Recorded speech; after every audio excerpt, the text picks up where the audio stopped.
Hello everyone, आप सभी का स्वागत है लेट्स स्टडी पर। आई होप आप सब भी अच्छे होंगे। चलिए, अपने टॉपिक की ओर बढ़ने से पहले हम देखते हैं पहले हमने लास्ट क्लास में क्या क्या डिस्कस किया था। लास्ट क्लास में हमने देखा था कि बैक्टीरिया के टाइप्स को देखा था न्यूट्रिशन के बेसिस पर। हमने जो टाइप्स देखे थे न्यूट्रिशन के बेसिस पर वे हमने देखे थे टू टाइप से।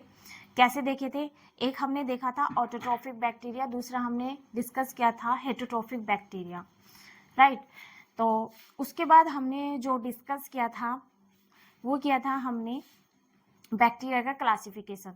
तो देखिए, बैक्टीरिया के क्लासिफिकेशन मैंने डिवाइड किया था किसमें? टू पार्ट्स में। जो पहला पार्ट्स था हमारा आर्की बैक्टीरिया था, दूसरा पार्ट्स जो क्लासिफाई किया था बैक्टीरिया के क्लासिफिकेशन को वो था हमारा यू बैक्टीरिया। तो देखिए, जो आर्की बैक्टीरिया था उसको मैंने अच्छे से डिस्कस कर लिया था। तो देखिए, आर्की बैक्टीरिया में हमने क्या क्या डिस्कस किया था। आर्की बैक्टीरिया में मैंने बताया था कि ये प्रिमिटिव टाइप्स के बैक्टीरिया होते हैं। ये बहुत ही हार्श कंडीशंस में भी आर्की बैक्टीरिया ग्रो कर सकते हैं।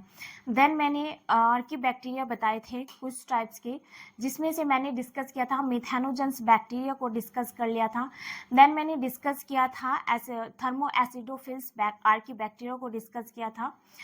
और मैंने डिस्कस किया था जो सेकेंड नंबर पे डिस्कस किया था वो किया था मैंने हेलोफिल्स बैक्टीरिया। तो हमने ये 2-3 तरह के आर्की बैक्टीरिया को देख लिया था। हम डिस्कस नहीं कर पाए थे यू बैक्टीरिया, तो आज मैं डिस्कस करने वाली हूँ यू बैक्टीरिया। देखिए, यू बैक्टीरिया की सेल वॉल को देखते हैं ये कैसी होती है।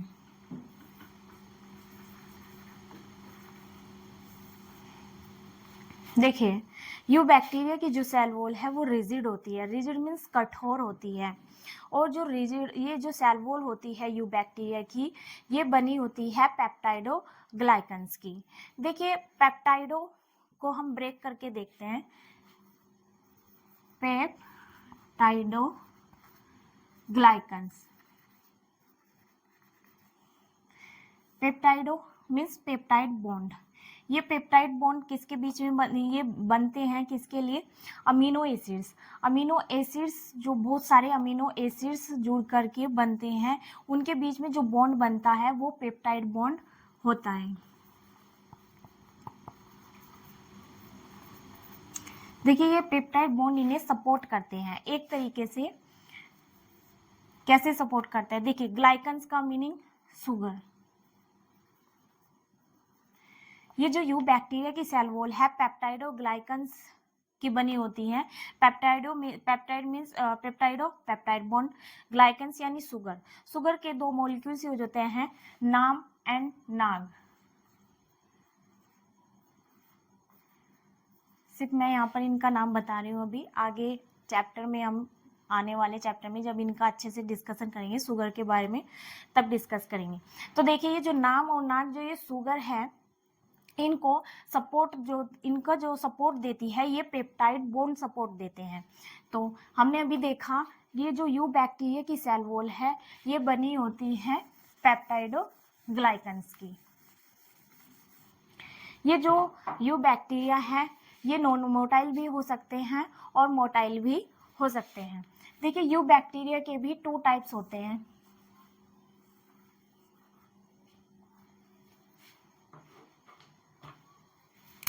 जो यू बैक्टीरिया के टाइप्स हैं, पहला टाइप साइनोबैक्टीरिया, जो सेकेंड टाइप है माइकोप्लाज्मा।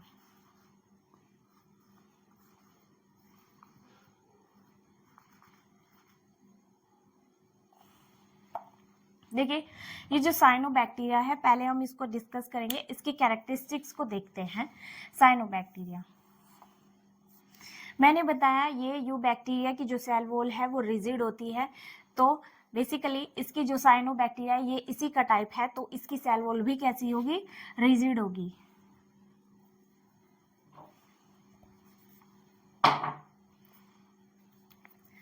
Cell wall rigid. देखिए, ये मैंने यू बैक्टीरिया बताए थे मोटाइल और नॉन मोटाइल दोनों हो सकते हैं। लेकिन जो ये साइनोबैक्टीरिया होते हैं, साइनोबैक्टीरिया में ये जो साइनोबैक्टीरिया होते हैं ये ओनली नॉन मोटाइल होते हैं। देखिए इनमें फ्लेजेला प्रेजेंट नहीं होता है।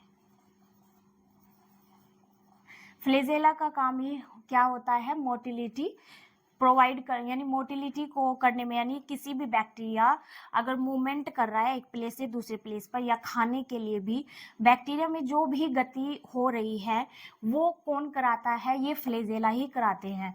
अब देखिए इस साइनोबैक्टीरिया में ये फ्लेजेला जो है अब्सेंट है, तो इस वजह से ये साइनोबैक्टीरिया क्या हुआ, नॉन मोटाइल।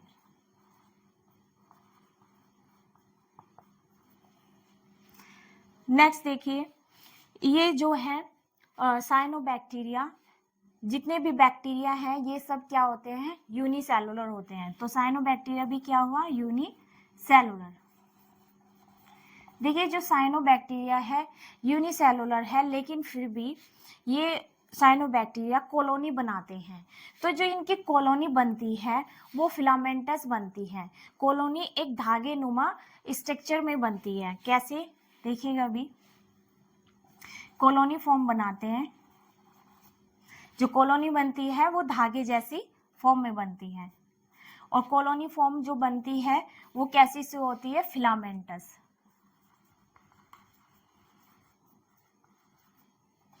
इसके एग्जाम्पल देखिए साइनोबैक्टीरिया के, नोस्टॉक, एनाबीना, और भी एग्जाम्पल्स हैं इसके। देखिए पहले हम देखते हैं इसकी ये कॉलोनी फॉर्म कैसे बनती है। मैं ये जो कॉलोनी फॉर्म बना रही हूँ ये नोस्टॉक की बना रही हूँ। देखिए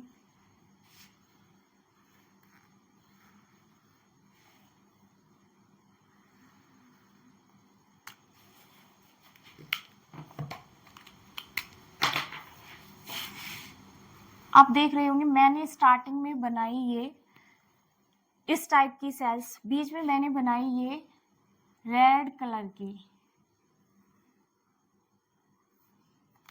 अभी देखिए ये मैंने रेड कलर की क्यों बनाई।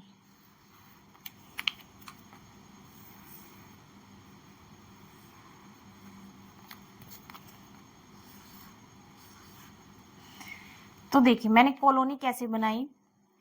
ये जो साइनोबैक्टीरिया हैं ये आपस में जुड़ करके क्या बना रहे हैं, कॉलोनी। बैक्टीरिया कैसे हैं, यूनिसेलुलर। तो ये जो इन्होंने कॉलोनी आपस में जुड़ के ये कॉलोनी बनाई है, तो ये जिस इनका जो स्ट्रक्चर जा रहा है ये फिलामेंटस शेप में जा रहा है, इसीलिए इसको बोला है फिलामेंटस। यूनिसेलुलर है, कॉलोनी बना रहे हैं, और साथ में क्या है, फिलामेंटस है। एक धागा जो होता है वो धागा भी तो इसी शेप में जाता है, सेम ऐसे ही ये जा रहे हैं। इनकी जो है ये नोस्टॉक है, ये मैंने एक सिंगल स्टैंडर्ड फॉर्म ली है। जब इसकी बहुत सारी सेवरल टाइप्स की इसकी ये जो नोस्टॉक है एक माला के रूप में ऐसे बन जाता है, माला के रूप में इसकी पूरी स्ट्रक्चर बन जाती है। ये क्या है, एक इसका सिंगल स्टैंडर्ड स्ट्रक्चर है। किसका है, नोस्टॉक का है।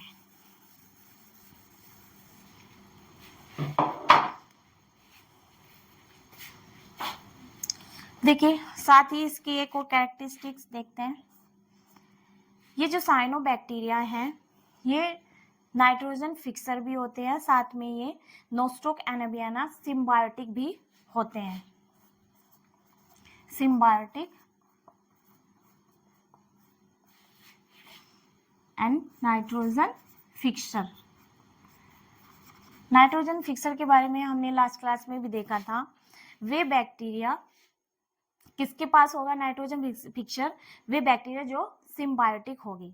देखिए मैं इसमें से नोस्टॉक का मैंने स्ट्रक्चर बना दिया है। अब एनाबियाना के बारे में बोलने जा रही हूँ। देखिए मैंने बोला ये जो दोनों ही है क्या है, सिम्बायोटिक है और नाइट्रोजन फिक्सर करते हैं, यानी एटमॉस्फेरिक नाइट्रोजन को फिक्स करने का काम कौन करते हैं, ये सिम्बायोटिक बैक्टीरिया करते हैं। अब देखिए कैसे करते हैं। जो ये एनाबियाना साइनोबैक्टीरिया है ये क्या, ये कहाँ पे प्रेजेंट होता है, ये होता है साइकस की कोरोलॉइड रूट्स में ये प्रेजेंट होता है।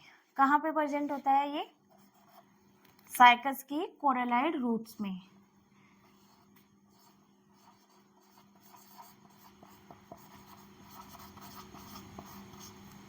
Of cycas.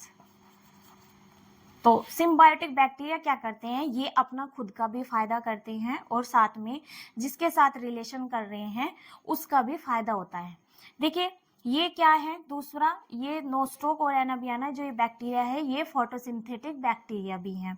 अब देखिए इसका काम क्या है, फोटोसिंथेटिक बैक्टीरिया है तो ये कैसे इसको फायदा कर रहा है और इस साइकस की रूट से इसको कैसे फायदा हो रहा है। यहाँ पे देखिए ये एनाबियाना एक फोटोसिंथेटिक बैक्टीरिया है, तो क्या करेगा ये सनलाइट से लाइट लेकर के अपने खाने को बनाएगा एनाबियाना। तो फिर खाने को बना के ये जो न्यूट्रिशन है उसने खुद का न्यूट्रिशन भी लिया और बाकी जो न्यूट्रिशन है वो कहाँ जा रहा है, इस साइकस के कोरोलॉइड रूट्स के पास जा रहा है। तो जो ये न्यूट्रिशन इसने बनाया सनलाइट से लेकर के इसने खुद भी न्यूट्रिशन को एब्जॉर्ब किया और साथ में ये जो न्यूट्रिशन बनाया ये साइकस की कोरोलॉइड रूट ने भी लिया और इस तरीके से ये दोनों को फायदा हुआ। तो देखिए इसका फायदा क्या है, इससे हुआ तो इसने ले लिया। तो ये एनाबियाना को फायदा क्या है कि ये साइकस की रूट्स इसको क्या कर रही है, रहने के लिए स्थान दे रही है। ओके, तो इस तरीके से ये जो ये सिम्बायोटिक बैक्टीरिया होते हैं ये क्या करते हैं, अपना भी फायदा करते हैं और जिसके पास जिस भी चीज के अंदर या ऊपर ये रहते हैं उनको भी फायदा करते हैं। देखिए अब आगे हमने देख लिया, दूसरा मैंने बताया फोटोसिंथेटिक बैक्टीरिया। देखिए लास्ट क्लास में हमने देखा था कीमोसिंथेटिक बैक्टीरिया और देखे थे फोटोलिथोट्रोप्स बैक्टीरिया देखे थे। तो जो फोटोलिथोप्स बैक्टीरिया थे वे फोटोसिंथेसिस कर रहे थे। तो जब फोटोसिंथेसिस कर रहे थे तो वहाँ पे जो उनका हाइड्रोजन प्रोटॉन और जो इलेक्ट्रॉन थे, इलेक्ट्रॉन और हाइड्रोजन जो प्रोटॉन थे, स्टॉप कर दो कुत्ता बोल रहा है।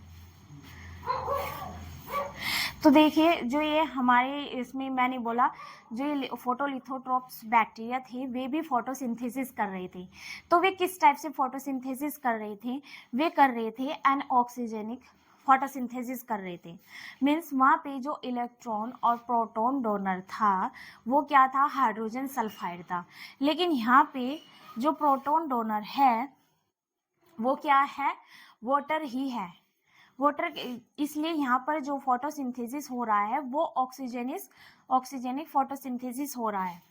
तो फोटोसिंथेसिस जो बैक्टीरिया में होता है वो टू टाइप से हो सकता है, एनऑक्सीजेनिक फोटोसिंथेसिस भी होता है और ऑक्सीजेनिक फोटोसिंथेसिस भी होता है।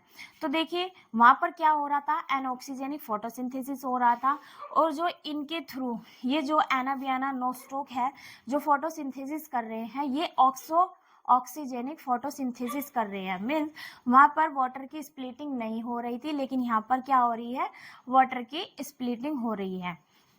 तो यहाँ पर किस टाइप का फोटोसिंथेसिस हुआ, ऑक्सीजेनिक टाइप का यहाँ पर फोटोसिंथेसिस हुआ। देखिए ये जो साइनोबैक्टीरिया होते हैं ये जनरली कहाँ पर पाए जाते हैं, ये फ्रेश वाटर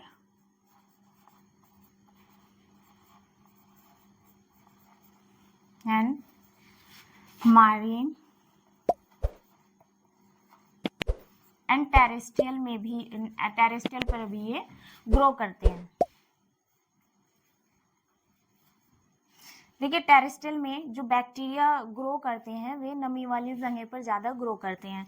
तो जो टेरेस्ट्रियल पर ये बैक्टीरिया अगर ग्रो भी करेंगे तो वहाँ की जो लैंड होगी वो कैसी होगी, मॉइस्ट होगी, नमी वाली लैंड पर ही ये ग्रो करेंगे अगर टेरेस्ट्रियल पर ग्रो करेंगे।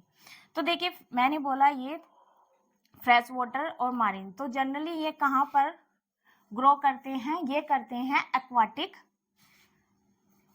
एरिया में। जहाँ भी इनको एक्वाटिक एरिया मिलता है वहाँ पर ये साइनोबैक्टीरिया ग्रो करते हैं। देखिए अब फोटोसिंथेटिक देखते हैं इनका कि ये फोटोसिंथेसिस कैसे करते हैं।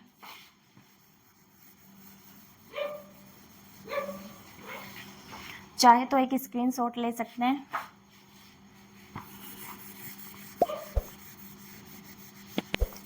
हमने ये देखी कुछ साइनोबैक्टीरिया की कैरेक्टरिस्टिक्स। अब मैंने बोला ये जो नोस्टॉक एनाबियाना है ये क्या करते हैं, फोटोसिंथेसिस करते हैं। तो देखिए मैंने स्टार्टिंग की जब इसकी क्लास ली थी मोनेरा किंगडम की, तो मैंने प्रोकैरियोटिक सेल का एक डायग्राम शो किया था। तो उसमें हमने क्या देखा था, जो प्लाज्मा मेम्ब्रेन थी जब वो अंदर की साइड इन्वेजन कर रही थी तो वहाँ पर दो जो है एक मॉडिफिकेशन दिखाया गया था प्लाज्मा मेम्ब्रेन में, मीजोसोम का हुआ था और एक वहाँ पर इस टाइप का स्ट्रक्चर हुआ था। तो उसको क्या बोला गया था, क्रोमेटोफोर। ये जो क्रोमेटोफोम बनती है ये सिर्फ फोटोसिंथेसिस बैक्टीरिया की बॉडी में ही बनती है। साइनोबैक्टीरिया क्या करते हैं, ये फोटोसिंथेसिस करते हैं।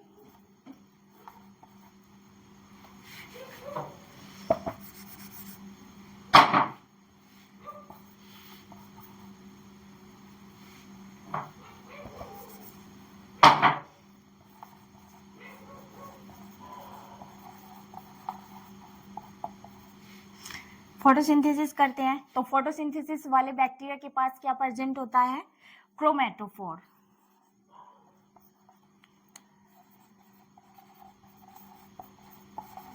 ये जो क्रोमेटोफोर इनके पास जो ये स्ट्रक्चर प्रेजेंट होती है क्रोमेटोफोर के पास भी एक स्पेशल चीज होती है, तो वो क्या होती है, फोटोसिंथेटिक पिगमेंट होते हैं। क्या होते हैं, फोटोसिंथेटिक पिगमेंट। अब देखिए ये जो फोटोसिंथेटिक पिगमेंट है साइनोबैक्टीरिया में देखिए किस टाइप का फोटोसिंथेटिक पिगमेंट होता है। देखिए जनरली बैक्टीरिया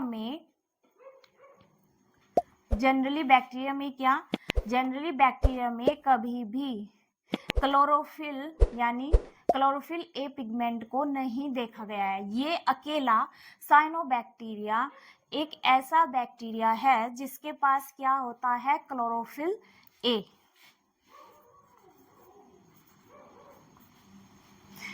इस अकेले बैक्टीरिया के पास क्लोरोफिल ए को देखा गया। इसी क्लोरोफिल ए का कलर कैसा होता है, ग्रीन। और देखिए इस साइनोबैक्टीरिया का भी जो दूसरा नाम है वो क्या है, BGA, means B blue, G green, A algae, blue green algae. Cyanobacteria को क्या कहते हैं, ब्लू ग्रीन एल्गी कहते हैं। तो देखिए जो ब्लू ग्रीन एल्गी है, पहले इस साइनोबैक्टीरिया को रखा गया था एल्गी में, बाद में इसको ब्लू ग्रीन एल्गी को रख दिया गया है, किसमें रख दिया गया है, बैक्टीरिया की कैटेगरी में रख दिया गया है। क्यों रखा गया है, यहाँ पर भी देखिए बैक्टीरिया में रखा गया है। ज्यादा जो इसके देखे गए हैं हैबिटेट के अकॉर्डिंग, इसके जो कैरेक्टरिस्टिक्स देखे गए हैं वे देखे गए हैं बैक्टीरिया वाले, तो इसलिए इसे रखा गया है, किसमें रखा गया है, मोनेरा किंगडम में रखा गया है, किसको, साइनोबैक्टीरिया को। और इसमें देखे गए, इसमें कुछ फोटोसिंथेसिस किसमें होता है, एल्गी में ही होता है। तो इसमें एक ये जो कैरेक्टरिस्टिक्स है फोटोसिंथेसिस करने वाली, ये एल्गी में भी होती है। तो ज्यादा कैरेक्टर इसमें देखे गए हैं बैक्टीरिया के, इसलिए इसको रख दिया गया था साइनोबैक्टीरिया में। तो चलिए देखिए हम क्या देख रहे थे, फोटोसिंथेटिक पिगमेंट। फोटोसिंथेटिक पिगमेंट जो है अकेला क्लोरोफिल जो ए है वो देखा गया है साइनोबैक्टीरिया में, जो क्या होता है, ग्रीन कलर का होता है। साथ ही इसमें एक चीज और देखी गई है, वो देखी गई है क्या, वो देखी गई है फाइकोबिलिन प्रोटीन कि इसके पास क्या प्रेजेंट होता है, क्रोमेटोफोर्स पिगमेंट, इसके पास क्या प्रेजेंट होता है, फाइकोबिलिन प्रोटीन। देखिए जो फाइकोबिलिन प्रोटीन है इसके पास प्रेजेंट होते हैं पिगमेंट फाइकोसाइनिन, किसके पास प्रेजेंट होते हैं, फाइकोबिलिन प्रोटीन के पास होते हैं।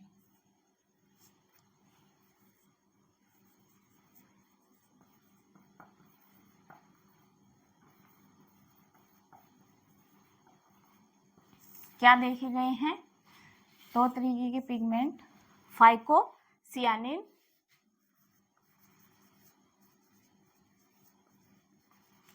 एंड दूसरा देखा गया है फाइकोरिथ्रिन।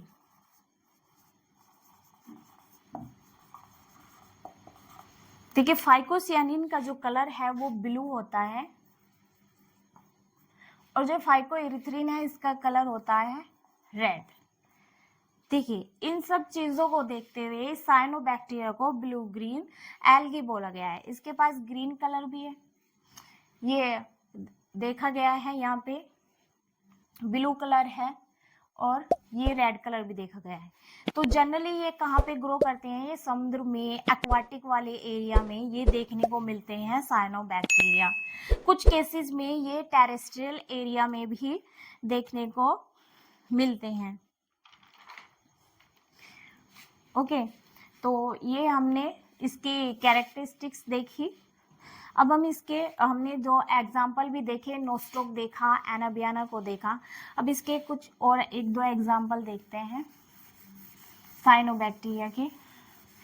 जैसे एक और एग्जाम्पल होता है इसका स्पाइरुलिना।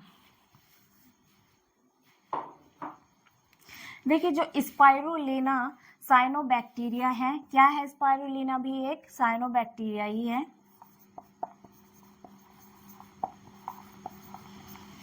ये जो स्पाइरुलिना है ये सिंगल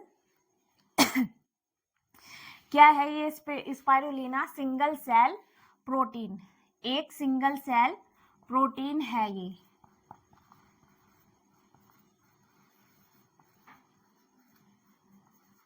क्यों बोला गया है इसे सिंगल सेल प्रोटीन? ये जो स्पाइरुलिना साइनोबैक्टीरिया है इसके पास बहुत ही हाईली क्वांटिटी में क्या प्रेजेंट होता है, प्रोटीन प्रेजेंट होता है। देखिए जब भी स्पेस में साइंटिस्ट जाते हैं तो वे इस स्पाइरुलिना साइनोबैक्टीरिया की गोली को लेकर अपने साथ जाते हैं। जब कभी भी उन्हें वीकनेस नजर आती है, वीकनेस कब, जब उन्हें टाइम से खाना खाने को नहीं मिलेगा, तो ये इसकी स्पाइरुलिना साइनोबैक्टीरिया की गोली को वहां पर खाते हैं। ये जो गोली होती है उनको भूख नहीं लगने देती है, उनकी भूख को एक तरीके से शांत करने का काम कौन करते हैं, ये स्पाइरुलिना साइनोबैक्टीरिया करते हैं। नेक्स्ट देखिए माइक्रोसिस्टिस, जो ये भी एक क्या है, साइनोबैक्टीरिया है। माइक्रोसिस्टिस, इसी के साथ दूसरा ओसिलेटोरिया।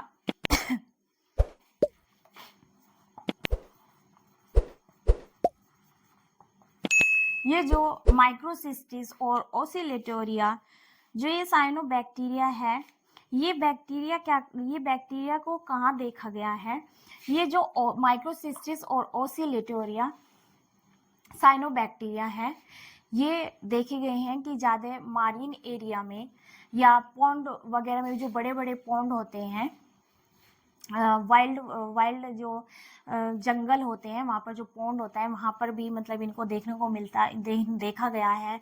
समुद्र में भी इनको देखा गया है, किसको, माइक्रोसिस्टिस ओसिलेटोरिया को ज़्यादातर देखा गया है। ये जो साइनोबैक्टीरिया है ये एल्गल ब्लूम बना देते हैं। देखिए ये जो एल्गल ब्लूम है ये बनता कैसा है, किस टाइप से बनता है, जब ये ब्लू ग्रीन एल्गी, यानी ये जो साइनोबैक्टीरिया है क्या है, ये एक ब्लू ग्रीन एल्गी है। जब ये ब्लू ग्रीन एल्गी बहुत ज़्यादा पानी में इकट्ठा हो जाता है तो अंदर रहने वाले जो छोटे ऑर्गेनिज्म हैं इनके बहुत ज़्यादा बन जाने से उन छोटे ऑर्गेनिज्म को नुकसान होता है, वे मरने लगते हैं। क्यों? क्योंकि सबसे ज़्यादा ऑक्सीजन को तो ये ही एब्जॉर्ब कर लेते हैं, उन छोटे ऑर्गेनिज्म तक ऑक्सीजन नहीं पहुंच पाती, तो इस वजह से छोटे ऑर्गेनिज्म तो मर जाते हैं। तब ये क्या करते हैं, न्यूट्रिशन लेके बना लेते हैं, एल्गल ब्लूम बना देते हैं। जो ये एल्गल ब्लूम का ये एक जंजाल सा देखते हो आप लोग, देखते हैं कि जो काई क्या है, ये एल्गी के कैरेक्टर भी देखा गया है। तो इस टाइप से ग्रीन पूरा उस पानी वाले एरिया का जो सरफेस है, पानी का जो सरफेस है वो पूरा ऐसे ग्रीन हो जाता है। तो वो ऊपर से ग्रीन ग्रीन पूरा ही पानी वाली एरिया पे फैल जाएगा, नीचे रहने वाले ऑर्गेनिज्म तक सनलाइट भी नहीं पहुंच पाती, तो उस वजह से वे मर जाते हैं और सारा जो ऑक्सीजन है ये खुद ही एब्जॉर्ब कर लेते हैं। तो ये हमने देखे यहाँ पर साइनोबैक्टीरिया के कैरेक्टरिस्टिक्स और कुछ एग्जाम्पल। अब देखते हैं माइकोप्लाज्मा क्या होता है। माइकोप्लाज्मा भी टाइप्स है किसका, यू बैक्टीरिया का।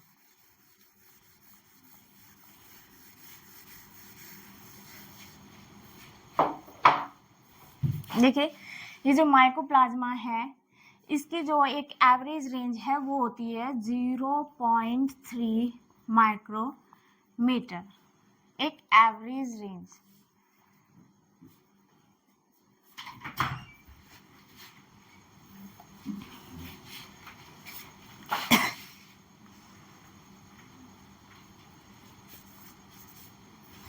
ओके, क्या रेंज होती है इसकी, 0.3 माइक्रोमीटर।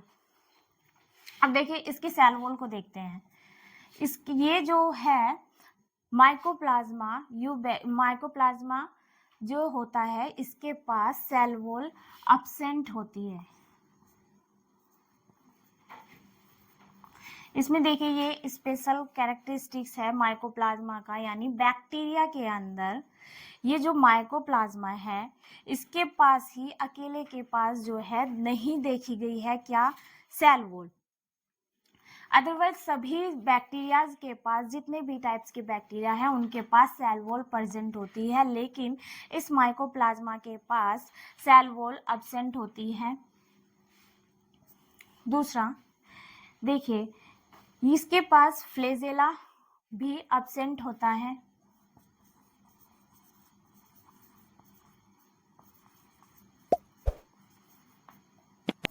देखिए तीसरा कैरेक्टरिस्टिक्स देखते हैं इसके पास। जो बैक्टीरिया होते हैं, बैक्टीरिया के पास क्या देखा था हमने, बैक्टीरिया के पास हमने देखा था प्रिमिटिव फॉर्म में न्यूक्लियस देखा था, यानी अनडेवलप हमने वहां पर न्यूक्लियस देखा था। तो जो अनडेवलप वहां पे न्यूक्लियस था उसी वजह से वहां पर क्या देखा था हमने, जो डीएनए की फॉर्म देखी गई थी वो भी क्या देखी गई थी वहां पर, वो जो डीएनए था वो डबल स्टैंडर्ड तो था ही, लेकिन वहां पर वो डीएनए की जो फॉर्म थी वो थी सर्कुलर। लेकिन बैक्टीरिया में भी ये एक अकेला बैक्टीरिया ऐसा है जिसके पास डबल स्टैंडर्ड डीएनए तो है, साथ में वो डबल स्टैंडर्ड डीएनए कैसा है, लीनियर।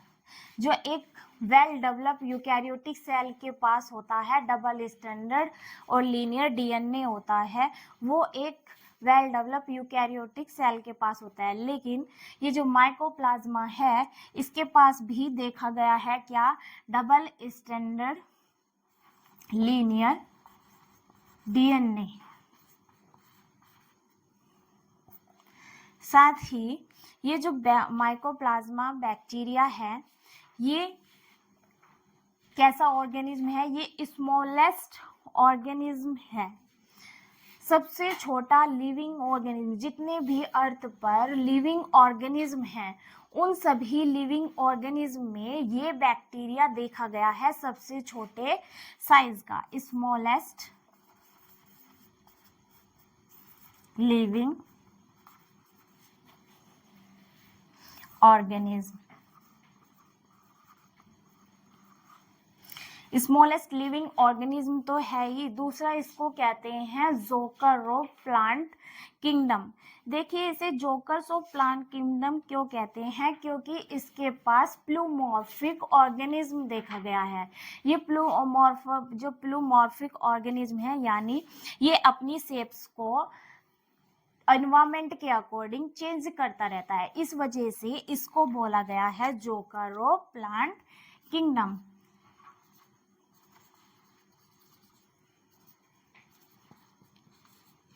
क्यों कहते हैं, क्योंकि ये एनवायरमेंट को देखते हुए अपनी शेप्स को चेंज कर लेता है।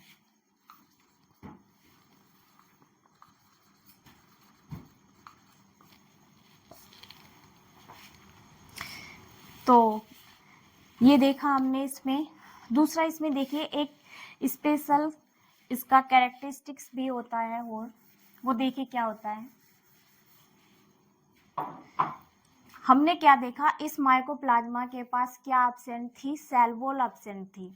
तो इसी वजह से देखिए ये जो माइकोप्लाज्मा, जो आपने सुना है कि एक जो पेनिसिलिन एंटीबायोटिक होती है वो बनती है पेनिसिलियम कवक के थ्रू बनती है क्या, पेनिसिलिन एंटीबायोटिक। तो जो पेनिसिलिन एंटीबायोटिक होती है ना, वो इस माइकोप्लाज्मा को कभी डैमेज नहीं कर सकती। क्यों नहीं कर सकती, क्योंकि इसके पास सेल वॉल एब्सेंट होती है। तो ये क्या होता है, इनसेंसिटिव होता है। क्या होता है ये, इनसेंसिटिव होता है पेनिसिलिन के साथ। क्यों होता है, क्योंकि इसके पास सेल वॉल एब्सेंट है। और ये जो पेनिसिलिन एंटीबायोटिक का जो मोड ऑफ फैक्टर है वो बनाया गया है कि सेल वॉल पर ही। ये क्यों बनाया गया है कि ये जो पेनिसिलिन है ये उन्हीं बैक्टीरिया, जितने भी टाइप्स के बैक्टीरिया हैं तो उनके पास क्या होती है, सेल वॉल प्रेजेंट होती है, इसके पास नहीं है। तो इसलिए ये इसको कभी डैमेज नहीं कर सकता। बाकी जितने भी टाइप्स की जो एंटीबायोटिक है, स्टेप्टोमाइसिन है, क्लोरोमाइसिन है, वे सब इसको नष्ट कर सकती है क्योंकि उनका mode of factor cell wall नहीं है। लेकिन पेनिसिलिन का जो मोड ऑफ फैक्टर है वो क्या बनाया गया है कि बैक्टीरिया की सेल वॉल को ही ये क्या करती है, डैमेज कर सकती है। और बाकी जो एंटीबायोटिक है उनका मोड ऑफ फैक्टर अलग होता है, तो इसलिए ये कभी इसको डैमेज नहीं कर सकती। ये भी स्पेशल कैरेक्टरिस्टिक्स देखा गया है माइकोप्लाज्मा में। ये जो माइकोप्लाज्मा बैक्टीरिया है, इससे इसकी इन्हीं कैरेक्टरिस्टिक्स से काफ़ी सारे क्वेश्चन बनते हैं। तो ये क्या, ये मोस्ट इम्पोर्टेंट है, क्वेश्चन इससे बनते ही हैं एग्जाम्स में। तो ये हमने डिस्कस किया यहाँ पर यू बैक्टीरिया के टाइप, साइनोबैक्टीरिया और माइकोप्लाज्मा। अब हम डिस्कस करेंगे बैक्टीरिया में रिप्रोडक्शन कैसे होता है, एसेक्सुअल होता है या सेक्सुअल रिप्रोडक्शन होता है।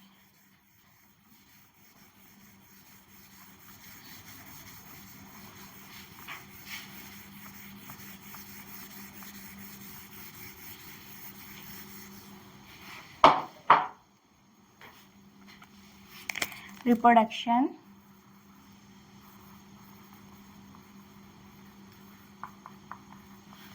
इन बैक्टीरिया। देखिए जनरली बैक्टीरिया में जो रिप्रोडक्शन है वो होता है एसेक्सुअल रिप्रोडक्शन। सेक्सुअल रिप्रोडक्शन कुछ ही टाइप्स के बैक्टीरिया में देखा जाता है। जो सेक्सुअल रिप्रोडक्शन होता है वो भी पार्शियल सेक्सुअल रिप्रोडक्शन होता है, यानी वो ट्रू सेक्सुअल रिप्रोडक्शन नहीं होता है। देखिए सेक्सुअल रिप्रोडक्शन के लिए दो गैमेट्स की जरूरत होती है, male gametes and female gametes के। तो इनमें जो पार्शियल सेक्सुअल रिप्रोडक्शन देखा गया है उसके लिए भी दो सेल जो है आपस में दो सेल का रिलेशनशिप होता है, लेकिन उन दो सेल में से ही एक सेल को कंसिडर किया जाता है मेल, दूसरी सेल को फीमेल कंसिडर किया जाता है। तो इस तरीके से इनमें जो बैक्टीरिया होते हैं कैसा सेक्सुअल रिप्रोडक्शन हुआ, पार्शियली जो क्या हुआ, सेक्सुअल रिप्रोडक्शन हुआ। तो जनरली इनमें क्या देखा गया है, इनमें देखा गया है एसेक्सुअल टाइप का रिप्रोडक्शन। तो देखिए जो एसेक्सुअल टाइप का रिप्रोडक्शन है ये भी टू टाइप से होता है। इन बैक्टीरिया में सिंपल फॉर्म में रिप्रोडक्शन होता है,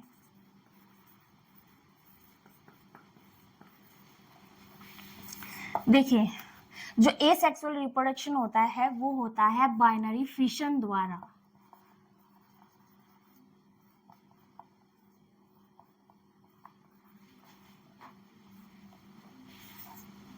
दूसरा होता है एंडोस्पोर। बारी बारी हम इन दोनों को डिस्कस करेंगे। देखिए जो बाइनरी फिशन होता है ये होता है फेवरेबल कंडीशन में। कब होता है, फेवरेबल कंडीशन में, जब बैक्टीरिया की फेवरेबल कंडीशन होती है उसके अकॉर्डिंग, तो बाइनरी फिशन होता है। ये जो एंडोस्पोर होता है ये कब होता है, जब अनफेवरेबल कंडीशन होती है।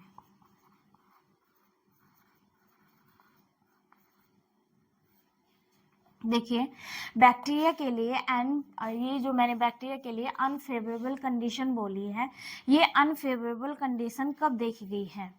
देखिए जब इनके लिए कई बार क्या होता है, इन्वायरमेंट में कुछ स्पेशल कंडीशंस आ जाती है, तब ये बैक्टीरिया क्या करते हैं, एंडोस्पोर फॉर्म में अपना सेक्सुअल रिप्रोडक्शन करते हैं। कैसे करते हैं, क्या आ जाती है, जब कुछ डिफरेंट टाइप्स की कंडीशन आ जाती है।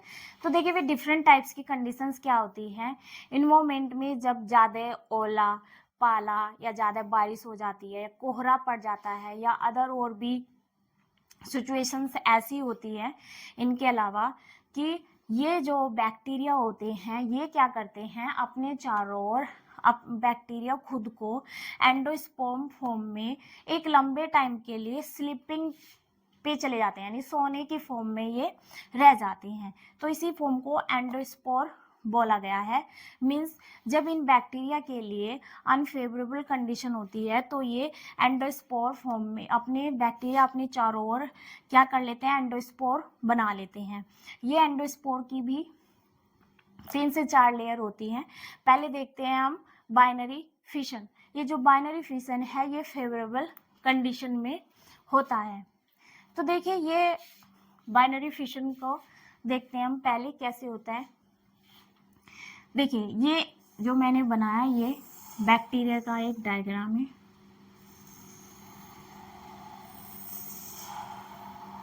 ये बाहर की क्या है, सेल वॉल, अंदर की ये मेम्ब्रेन,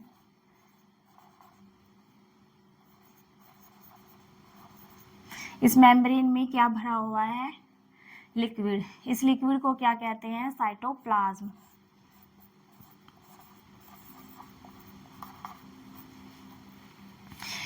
बैक्टीरिया के अंदर क्या प्रेजेंट होते हैं, न्यूक्लियोइड प्रेजेंट होते हैं, क्योंकि इनके पास वेल डेवलप न्यूक्लियस तो नहीं होता है, तो जो न्यूक्लियस होता है वो प्रेजेंट होता है ऐसे न्यूक्लियोइड फॉर्म में।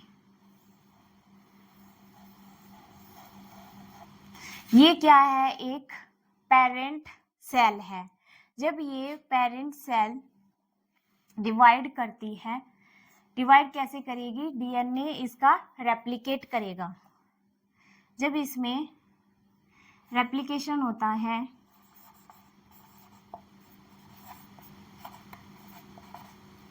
इन डीएनए, क्या है ये, पेरेंट सेल है।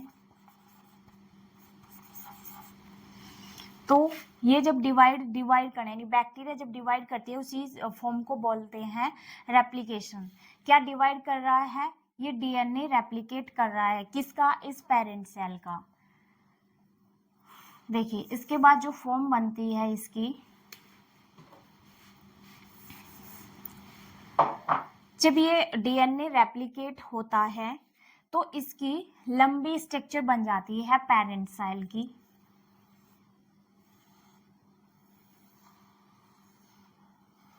ये इस टाइप की लंबी स्ट्रक्चर बन गई है। यहाँ पर ये जुड़े हुए हैं न्यूक्लियोइड, यहाँ पे ये डिफरेंट होने, अलग अलग यानी सेपरेट होने चालू हो गए हैं। देखिए ये यहाँ पे स्टार्ट हो गए हैं कैसे, सेपरेट फॉर्म में। दूसरा यहाँ पर देखा होगा एक इन्वेजन सा हो रहा है, यानी यहाँ पे क्या हो रहा है, वॉल फॉर्मेशन होना भी चालू हो गया है। अब देखिए जब कंप्लीट, यहाँ पे एक फॉर्म ये बनी, तो यहाँ पर क्या हुआ है, कंप्लीट वॉल फॉर्मेशन हो गया है। एक पेरेंट सेल से फॉर्मेशन होता है 2 डॉटर सेल का। ये क्या हो रहा है, यहाँ पे डीएनए रेप्लिकेशन कर रहा है, इन्वेजिशन हो रहा है, यहाँ पे वॉल क्या बन रही है, वॉल बनना स्टार्ट हो गई है। यहाँ पर कंप्लीटली ये डॉटर सेल ने क्या बना लिया है, एक कंप्लीट वॉल फॉर्मेशन यहाँ पर इनका हो गया है। लास्ट में यहाँ पर ये अलग अलग हो जाएंगे। कैसे क्या हो गई, ये अलग अलग हो गई दोनों डॉटर सेल। इस तरीके से इन बैक्टीरिया में कैसा ये फ्यूजन हो, कैसा ये सेक्सुअल रिप्रोडक्शन हो रहा है, बाइनरी फ्यूजन टाइप का। ये बाइनरी फ्यूजन क्या हुआ है इनमें, ये सेक्सुअल रिप्रोडक्शन हुआ है। किससे हुआ है, पेरेंट सेल से। पेरेंट सेल जब पेरेंट सेल का डीएनए रेप्लिकेट करना शुरू कर देता है तो वॉल फॉर्मेशन बनना शुरू होता है, इनके न्यूक्लियोइड भी सेपरेट होने शुरू हो जाते हैं। तो जब एक कंप्लीट फॉर्म बन जाता है, देखिए जो कंप्लीट फॉर्म आप देख रहे हैं ये ऐसे थीटा शेप में बन रही है। क्वेश्चन आ जाता है यहाँ से कि बाइनरी फीसा में जो थीटा शेप है, थीटा शेप ऐसी ही तो होती है, इसकी भी देखिए जब कंप्लीट वॉल फॉर्मेशन हो गया है इसकी भी थीटा शेप बन गई है।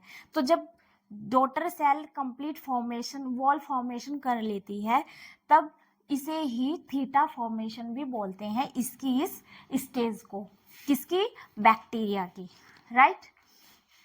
तो ये हमने देखा बाइनरी फिशन। अब देखते हैं हम एंडोस्पोर को। देखिए ये बैक्टीरिया में मैंने एंडोस्पोर के बारे में थोड़ा सा बताया है।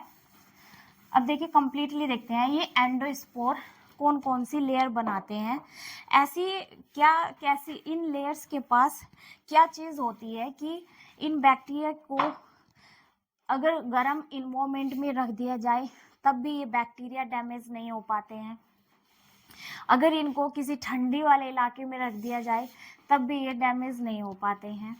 देखिए पानी का जो हाई टेम्परेचर है वो 100 डिग्री सेल्सियस पर होता है। कितने पर होता है, 100 डिग्री सेल्सियस पर गर्म होता है। तो देखिए कितना एकदम हाई टेम्परेचर होता है, इस पर भी ये नहीं मरता है। बिल्कुल लो टेम्परेचर की बात करें तो -100 डिग्री सेल्सियस, इस पर भी ये बैक्टीरिया नहीं मर पाता। देखिए इसके हम एंडोस्पोर जो ये बैक्टीरिया होते हैं जब इनके पास अनफेवरेबल कंडीशंस आती है तो ये क्या करते हैं, अपनी अनफेवरेबल कंडीशन में क्या करते हैं, जब मैंने बताया इसका एग्जांपल अनफेवरेबल कंडीशंस कैसी, जैसे ओला, पाला, कोहरा, ये इस टाइप्स की आ जाए, या फिर मैंने अभी बताया गर्म पानी वाला टेम्परेचर या ठंडा वाला इन्वायरमेंट, इनको ऐसे मिल जाए तब भी ये क्या करते हैं, अपने आप को प्रोटेक्ट कर सकते हैं। देखिए अर्थ पर जितने भी टाइप्स के ऑर्गेनिज्म हैं सब अपने आप को प्रोटेक्ट कर सकते हैं। ये बैक्टीरिया भी भले ही हमें अपनी नेक राइज से दिखाई नहीं देता लेकिन ये भी अपने आप को प्रोटेक्ट करना जानता है। अब देखिए इस एंडोस्पोर की डायग्राम को देखिए कि वे कौन कौन सी लेयर होती है जिनके होते हुए ये डैमेज नहीं हो पाता। देखिए ये वाला एरिया देखिए, ये जो अंदर की जो लेयर होती है इसको कहते हैं कोर।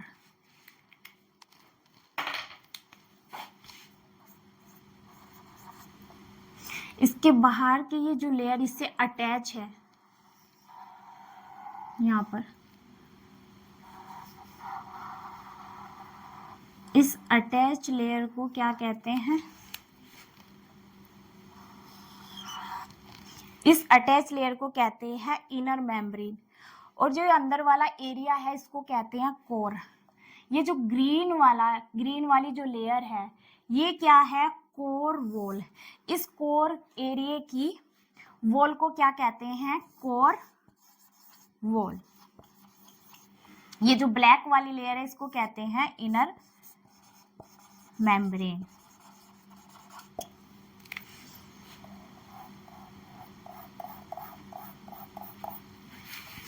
देखिए इसके बाहर एक और आप लेयर देख रहे हैं, इसको कहते हैं इनर मेम्ब्रेन होगी, ये है इसकी आउटर मेम्ब्रेन। इसके बाहर भी ये क्या हुई, आउटर मेम्ब्रेन। देखिए इसके बाहर भी एक लेयर होती है इस टाइप की, इस लेयर को कहते हैं कोट। किसकी कोट है, ये स्पोर कोट है, इसको बोलते हैं स्पोर कोट। ये वाली जो लेयर है इसको कहते हैं आउटर मेम्ब्रेन। देखिए ये जो इनर मेम्ब्रेन है, ये आउटर मेम्ब्रेन है, इन दोनों के बीच जो स्पेस है इसको कहते हैं कॉर्टेक्स। अब देखिए ये एंडोस्पोर का जो कोर वाला एरिया है, इसके अंदर क्या प्रेजेंट है, साइटोप्लाज्म। बैक्टीरिया के अंदर प्रेजेंट होता है, न्यूक्लियस वेल डेवलप नहीं होता है तो क्या होते हैं, न्यूक्लियोइड होते हैं। तो ज्यादा फॉर्म में क्या मिलता है इन बैक्टीरिया के अंदर, साइटोप्लाज्म देखने को मिलता है। तो अब देखिए इस साइटोप्लाज्म में क्या क्या प्रेजेंट है, इसमें आरएनए भी प्रेजेंट है, डीएनए भी प्रेजेंट है, और डीएनए हो गया, आरएनए हो गया, किसके अंदर प्रेजेंट है, इस कोर वाले एरिया में। कोर वाले एरिया में ज्यादा अमाउंट में क्या है, साइटोप्लाज्म प्रेजेंट है। डीएनए हो गया, आरएनए हो गया, प्रोटीन भी इसके अंदर प्रेजेंट है, लिपिड भी इसके अंदर प्रेजेंट है, और कैल्शियम मैग्नीशियम भी इसके अंदर प्रेजेंट है। अब देखिए जो मैंने बताया इनर मेम्ब्रेन आउटर मेम्ब्रेन के बीच का जो कॉर्टेक्स है, ये एरिया क्या है, कॉर्टेक्स। इस कॉर्टेक्स के पास प्रेजेंट होता है क्या, कैल्शियम डीपीए। देखिए ये कैल्शियम डीपीए क्या है, डिपिकोलिनिक, इसको बोलते हैं, क्या बोलते हैं इसको, डिपिकोलिनिक एसिड। किसको बोलते हैं, डीपीए को। कैल्शियम इस एसिड, इस सब्सटेंस के पास, डिपिकोलिनिक एसिड सब्सटेंस के पास क्या प्रेजेंट है, कैल्शियम भी प्रेजेंट है। ये डिपिकोलिनिक एसिड है, ये इतना टफ होता है कि अगर ये बैक्टीरिया को हाई टेम्परेचर में रख दे तब भी ये मेल्ट नहीं होता है, अगर ठंडे टेम्परेचर में रख दे तब भी ये डेड नहीं हो पाता है। क्यों, क्योंकि इसके पास ये जो डिपिकोलिनिक एसिड सब्सटेंस है ये इतना हार्ड होता है कि ये ठंडा हो या कोई भी किसी भी टाइप की सिचुएशन हो, ये इस बैक्टीरिया तक नहीं पहुंचने देती। तो इसके अंदर हमने देखा calcium, RNA, DNA, protein, lipid, और इस बैक्टीरिया के पास ये जो एंडोस्पोर बैक्टीरिया होते हैं क्या प्रेजेंट होता है कि ये मर नहीं पाता कैसी भी सिचुएशन हो, इस डिपिकोलिनिक एसिड सब्सटेंस की वजह से ये डेड नहीं हो पाता है। तो देखिए ये देखा हमने एंडोस्पोर। अब आप सोच रहे होंगे क्या ये अनफेवरेबल कंडीशन में ही रहता है, नहीं। जब इस एंडोस्पोर बैक्टीरिया को अपनी फेवरेबल कंडीशन मिल जाती है तो ये बैक्टीरिया फेवरेबल कंडीशन में आ जाता है। जब देखता है कि जो कंडीशंस आई हैं अनफेवरेबल, जब वे नॉर्मल स्टेज में, नॉर्मल एरिया, नॉर्मल इन्वायरमेंट इस बैक्टीरिया को लगता है, ये आ जाता है अपनी फेवरेबल कंडीशन में। कैसे आता है, जब देखिए इसके बैक्टीरिया के चारों ओर जब ये देखता है कि न्यूट्रिएंट भी अच्छे हैं, अच्छी खासी मात्रा में है, और लिक्विड वाला एरिया देखता है, तो वो लिक्विड वाले यानी पानी की अमाउंट, जब भी इसको सिग्नल मिल जाता है पानी को देखने का, जब ये देखता है कि मेरे चारों ओर पानी आ गया है तो ये क्या समझ लेता है, अपनी फेवरेबल कंडीशन का साइन समझ लेता है। कौन समझ लेता है, ये एंडोस्पोर बैक्टीरिया। तो क्या करते हैं, ये अपने आसपास का जो पानी वाला एरिया होता है उसको एब्जॉर्ब कर लेते हैं। उस पानी को एब्जॉर्ब करने से फिर जो एंडोस्पोर की ये 3-4 जो ये लेयर बनी हैं, तो उस पानी को एब्जॉर्ब करके वो लेयर फट जाती है। फटने से फिर बैक्टीरिया बाहर आ जाता है और अपनी नॉर्मल कंडीशन को ले लेता है। अब आप सोच रहे होंगे कि ये बैक्टीरिया में जो रिप्रोडक्शन है वो हाई कब होता है और लो कब होता है। तो देखिए इसकी अब मैं इस बैक्टीरिया की हाई और लो सिचुएशन को देने वाली हूँ।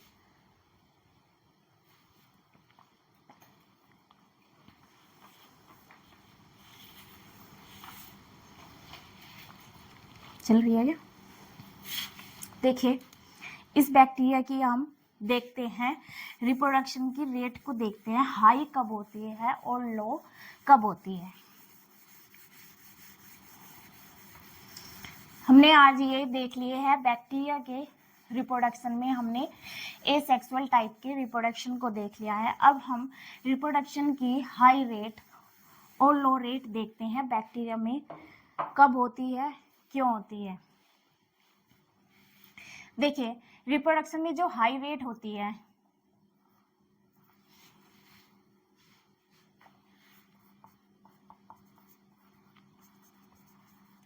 हाई रेट इन रिप्रोडक्शन, देखिए सभी ने अपने घरों में देखा होगा, अच्छा सा एक एग्जाम्पल है दाल का। देखिए जब हम आगे आने वाली गर्मियों में भी आप लोग देखेगा, जो दाल होती है ना, वो दाल सबसे जल्दी खराब होती है। जब दाल को बना लेते हैं तो दाल लगभग 4 से 5 घंटे बाद जो है, गर्मियों में जब ज़्यादा गर्मी होती है तो दाल सबसे जल्दी खराब होती है। तो खराब होती है, वही है बैक्टीरिया क्या करते हैं, किसी भी चीज़ को सड़ाने का काम करते हैं। तो दाल खराब होती है तो उसमें बैक्टीरिया ने ग्रो करना शुरू कर दिया है। तो ये बैक्टीरिया ने शुरू कर दिया है, तो बात हो रही है रिप्रोडक्शन कैसे होता है इनमें हाई। तो देखिए ये बैक्टीरिया को मैंने बताया था पहले भी, बैक्टीरिया फूड कैसे लेते हैं, सिंपल फॉर्म में लेते हैं। तो वो जो फूड की कॉम्प्लेक्स फॉर्म बनी हुई है उसको ये कन्वर्ट कर देते हैं सिंपल फॉर्म में। किस लिए करते हैं, न्यूट्रिशन लेने के लिए। हर वो ऑर्गेनिज्म जो जिंदा है वो किस टाइप से जिंदा है, एनर्जी, जब तक उसके पास एनर्जी रहेगी वो जिंदा रहेगा, एनर्जी नहीं रहेगी तो वो डेड हो जाएगा। तो हर किसी लिविंग ऑर्गेनिज्म को जरूरत होती है क्या, न्यूट्रिएंट की जरूरत होती है। तो देखिए उस खराब हुई दाल पे ग्रो करने शुरू हो गए हैं क्या, बैक्टीरिया। तो वे बैक्टीरिया क्या कर रहे हैं, बैक्टीरिया में एक खास बात देखी गई है कि बहुत ही कम टाइम में ये क्या कर लेते हैं, अपनी पॉपुलेशन को बढ़ा लेते हैं। तो जब इनमें डीएनए रेप्लिकेशन होता जा रहा है, इनके रिप्रोडक्शन की रेट हाई होती जा रही है। तो देखिए जब उस दाल से इन्हें न्यूट्रिएंट मिलना बंद हो जाता है, इसका ग्राफ देखिए ऐसे, यहाँ पे इनमें ये बैक्टीरिया है, इस बैक्टीरिया ने यहाँ पे न्यूट्रिशन मिलता रहा तो इसने क्या किया, अपनी रिप्रोडक्शन ग्रोथ को हाई करता चला गया। तो एक ऐसी स्टेज आई जहाँ पे ये स्टेबल हो गया, यानी इसको दाल से न्यूट्रिएंट मिलना बंद हो गया। फिर यहाँ पे ये इसकी रेट इस टाइप से जो है क्या हो गई है, लो हो गई है। क्यों लो हो रही है, क्योंकि इस खराब दाल से जो इसके लिए खाना था अब इसको यहाँ से न्यूट्रिएंट मिलना कम हो गया है। तो देखिए हाई रेट, जो रिप्रोडक्शन की हाई रेट हो रही थी, जब तक दाल से इन्हें न्यूट्रिशन मिला इनके रिप्रोडक्शन में हाई रेट होती चली गई। लो रेट कब हुई, जब इसे न्यूट्रिशन मिलना बंद हो गया है, तो लो रेट हो गई है इस बैक्टीरिया की। देखिए और भी रीजन होते हैं इसकी लो रेट होने के। जैसे मैं बात करूं जो लो रेट होने का है, जब ज़्यादा ये दाल का एरिया में ये बहुत ज़्यादा क्वांटिटी, यानी ये बहुत ही कम स्पेस में रिप्रोडक्शन जो है, इनमें थोड़े थोड़े टाइम में इनमें रिप्रोडक्शन होता रहता है। तो ज़्यादा रिप्रोडक्शन होने से क्या होता है, इन्हें स्पेस कम हो जाने की वजह से भी इन बैक्टीरिया की रेट क्या होने लगती है, लो होने लगती है। दूसरा देखिए जब न्यूट्रिशन लेंगे तो ये वेस्ट प्रोडक्ट को भी रिलीज करेंगे, तो वेस्ट प्रोडक्ट भी यहाँ पर रिलीज कर रहे हैं।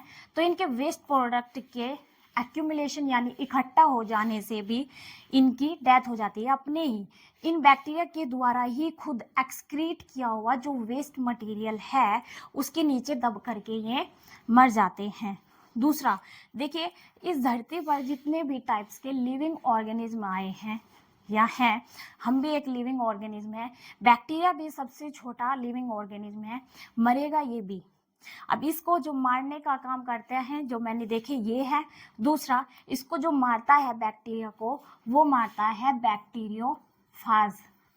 ये जो बैक्टीरियोफाज है ये इसका क्या है, वायरस है।